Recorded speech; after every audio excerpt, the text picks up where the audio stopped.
5 kereta yang paling laku pada tahun 2024 mengikut brand. Nombor 5, Mitsubishi Triton, 7,112 unit terjual. Nombor 4, Toyota Hilux, 26,738 unit. Sikit je kurang daripada Toyota Vios. Nombor 3, Honda City, 29,246 yang terjual.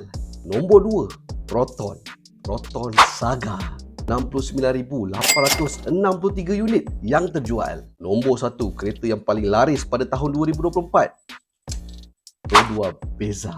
Total unit yang terjual adalah 100,814 biji Beza terjual pada tahun 2024. Tapi kenapa 5 model ni paling laris terjual? Mana pergi Tesla, Ferrari, Mercedes? Sebab utama, kereta ni memang antara kereta yang paling berbaloi. Harga masih dalam kategori kereta yang mampu milik, jimat minyak, mudah nak servis, resale value untuk kereta second hand. Model-model ni masih lagi stabil. Tapi macam mana pula dengan dia punya security? Model-model ni pun antara kereta yang paling berisiko untuk kena curi. Top 5 pula tu.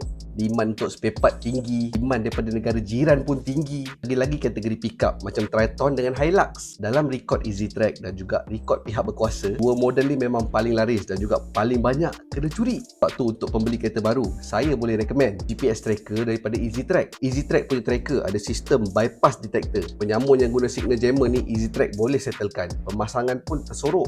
Yang pasang pun memang terror wiring. Owner pun kadang-kadang tak tahu kat mana dia pasang. Kat sini boleh track lokasi secara live.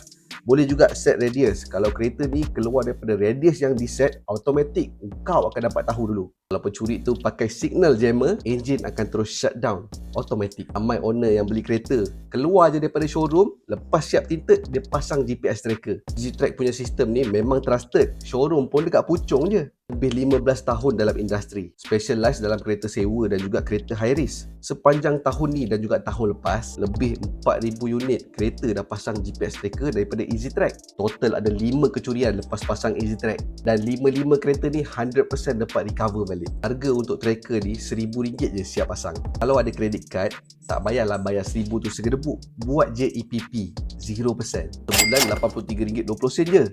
Tak perlu deposit, tak perlu maintenance bulan-bulan. Kereta baru korang tu dah jimat minyak, servis pun reasonable. Semua tu tinggal kenangan je kalau korang punya kereta kena curi depan rumah. Kalau betul sayangan kereta, jemput ke profile EasyTrack. Contact terus tim EasyTrack untuk pemasangan dekat kereta korang.